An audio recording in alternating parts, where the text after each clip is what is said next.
Sejak berusia 5 tahun hingga kini 16 tahun, Mahardika Maskur Firdaus menderita diabetes mellitus tipe 1. Gejala awal yang dulu dirasakan Mahardika adalah batuk yang tak kunjung sembuh, makan dan minum banyak tapi berat badan turun dan sering mengompol. Kadar gula darahnya kala itu mencapai 500 mg per desiliter.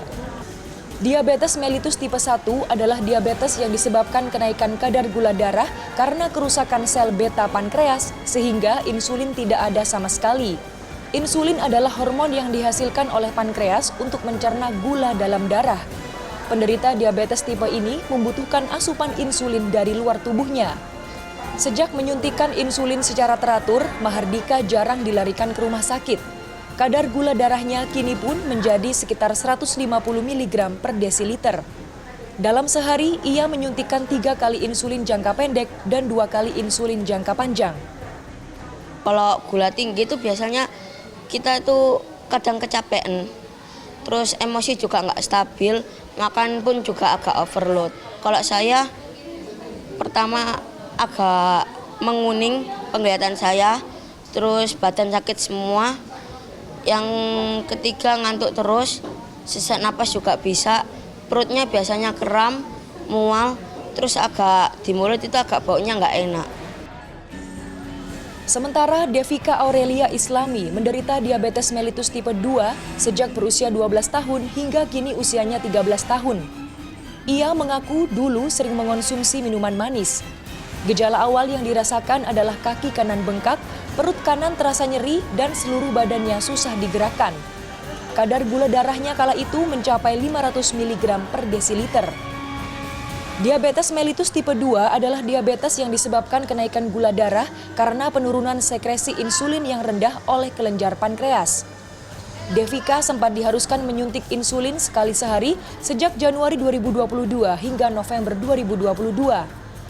Sering minum obat, banyak-banyak olahraga, makan yang teratur, kurangi manis juga, terus harus banyak aktivitas. Dalam sehari, batas konsumsi gula yang disarankan ahli gizi untuk laki-laki maksimal 9 sendok teh atau sekitar 35 sampai 40 gram. Sementara untuk perempuan, 6 sendok teh atau sekitar 25 sampai 30 gram.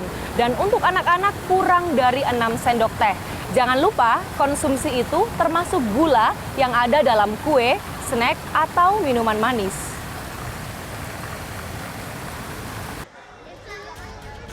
Data Ikatan Dokter Anak Indonesia menunjukkan prevalensi diabetes anak pada tahun 2000 adalah 0,004 per 100.000 penduduk. Pada 2010 menjadi 0,028 per 100.000 penduduk. Pada Januari 2023 menjadi 2 per 100.000 penduduk atau meningkat 70 kali lipat. Jumlah penderita diabetes anak yang kini mencapai 1.645 adalah jumlah yang dilaporkan. Di Rumah Sakit Umum Daerah Dr. Sutomo Surabaya saja, jumlah pasien diabetes anak tipe 1 hingga akhir 2022 mencapai 230. Sementara tipe 2 mencapai 90 anak. Dan tipe 1 ini yang seperti anak tiri, ya, anak tiri dalam artian kita kurang perhatikan. Karena apa? Tipe 1 ini memerlukan insulin seumur hidup. Insulin seumur hidup. Sampai sekarang pemerintah BPJS itu sudah mengcover insulinnya, sudah ada. Ya. Hanya saja insulin ini kan perlu disuntikkan untuk mendapatkan kendali metabolik yang baik, itu suntikannya harus minimal 4 kali. Yang kedua, dia harus dilakukan monitoring pemeriksaan kadar gula. Kalau rekomendasi dunia IDF itu 6-10 kali.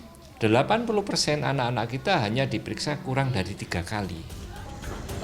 Bagi penderita diabetes tipe 1, pencegahan yang bisa dilakukan hanya dengan deteksi dini. Sementara diabetes tipe 2 bisa dicegah dengan memperbanyak gerak atau olahraga serta mengurangi konsumsi gula atau karbohidrat. Kanzata Marindora, Didin Iswandani, Surabaya, Jawa Timur.